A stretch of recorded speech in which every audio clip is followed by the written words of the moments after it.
panjangnya kurang lebih 1000 km yang terbentang sepanjang utara Pulau Jawa dari Anyer hingga Panarukan. Dibangun pada masa pemerintahan Gubernur Jenderal Herman Willem Daendels, yang mana pada tiap-tiap 4,5 km didirikan pos sebagai tempat perhentian dan penghubung pengiriman surat dan lain sebagainya. Berikut pengertian Jalan Raya Pos menurut salah satu sejarawan di Indonesia. Jalan raya pos itu biasa umumnya dipakai namanya pos tundan. Jadi pos, perjalanan pos, tapi bukan kantor pos ya. Pos militer itu menunda dulu. Penundaan itu untuk beristirahat. Baru dilanjutkan pos tundan berikutnya. Ketika baru saja menginjakan kakinya di Pulau Jawa, Daendels berangan untuk membangun jalur transportasi sepanjang Pulau Jawa guna mempertahankan Jawa dari serangan Britania. Angan-angan Daendels tadi direalisasikannya dengan mewajibkan setiap penguasa pribumi lokal untuk memobilisasi rakyat dengan target pembuatan jalan sekian kilometer, yang mana pembangunan jalan tersebut diselesaikannya hanya dalam waktu setahun saja. Awal mula pembangunan Jalan Raya Pos ini ditujukan untuk persiapan pertahanan di pantai utara Pulau Jawa pada 1809. Namun ternyata dampak pembangunannya jauh melampaui ekspektasi Daendels sendiri. Jalan itu memang tidak memungkinkan untuk menahan pendaratan serdadu Inggris, akan tetapi kehadirannya mampu mengubah kondisi ekonomi dan kehidupan Pulau Jawa secara besar-besaran. Salah satu imbasnya adalah perjalanan dari Batavia menuju Surabaya yang hanya dapat ditempuh dalam kurun waktu 5 hari saja.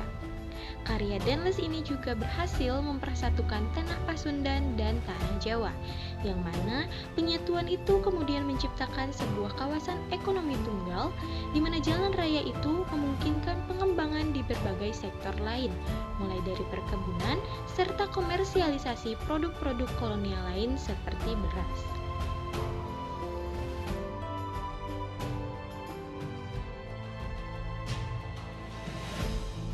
Salah satu daerah yang dilewati Jalan Raya Pos adalah wilayah Cedas Pangeran. Cedas Pangeran merupakan tempat yang cukup bersejarah dalam proses pembuatan Jalan Raya Pos ini karena merupakan salah satu jalan yang sulit untuk dibangun. Cedas Pangeran dibangun sekitar tahun 1808, di mana jalan nasional penghubung Bandung Cirebon ini tetap kokoh berdiri hingga saat ini dan menjadi akses vital penggerak perekonomian Jawa Barat. Pada saat pembangunannya, Jalan Cedas Pangeran ini ada hambatan karena akses jalan yang akan dibukanya ini terhalang oleh gunung yang materialnya merupakan batuan cadas yang sangat keras. Meski demikian, rintangan ini tidak menyurutkan niat Daendels dalam membangun akses jalan penghubung yang nantinya memudahkan untuk mengangkut rempah-rempah ke Batavia atau yang kini bernama Jakarta. Untuk mempercepat pembangunannya, Daendels membangun jembatan gantung di wilayah batuan cadas ini dengan melibatkan ribuan pekerja yang mayoritas merupakan warga Sumedang. Pada saat itu, warga Sumedang tersebut dipekerjakan secara rodi atau paksa di bawah pengawasan prajurit kompeni waktu itu. Ribuan pekerja ini kemudian tewas karena kelaparan dan penyakit malaria yang saat itu sedang mewabah.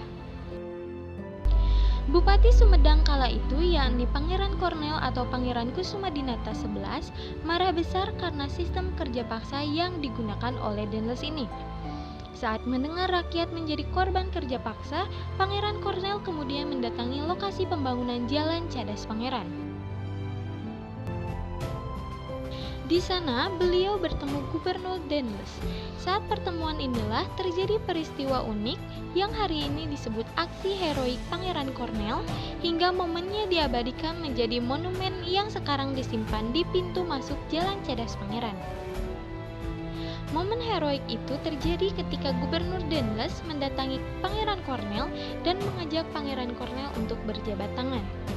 Pangeran Kornel ini menerima jabatan tangan tersebut dengan tangan kiri, sedangkan tangan kanannya hendak menghunus keris di pinggang bagian kanan.